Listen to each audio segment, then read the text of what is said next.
C'est lui, Conrad Gbagidi, qui préside aux destinées du Conseil économique et social. Ce leader prend ainsi les rênes de cette institution réformée. 3 candidats étaient en lice: Razaki Hamouda Issifou, Emmanuel Golou et Conrad Gbagidi.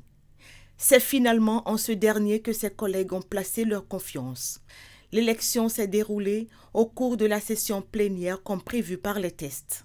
C'est donc loin des caméras et micros des journalistes, dans le secret absolu, que les 21 membres ont procédé au vote.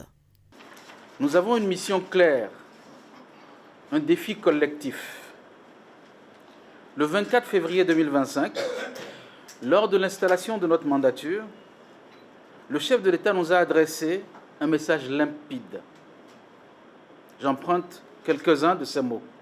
De votre efficacité dépendra la longévité d'une institution longtemps galvaudée et maintes fois menacée de suppression. Puis il a poursuivi avec force.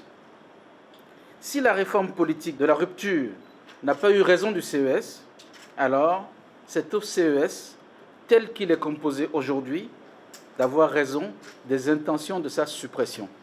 L'élection de Conrad Gbagidi à la tête de cette 7e mandature du Conseil économique et social transitoire intervient dans un contexte économique et social en pleine mutation. Pas de temps donc à perdre, il faut passer à l'action. Dans sa mission, Conrad Gbagidi pourra s'appuyer sur les 2 autres membres du bureau, Razaki Hamouda Issifou et Emmanuel Golou, respectivement premier et 2e vice-président. Dès maintenant, nous passons à l'action avec 4 mesures immédiates.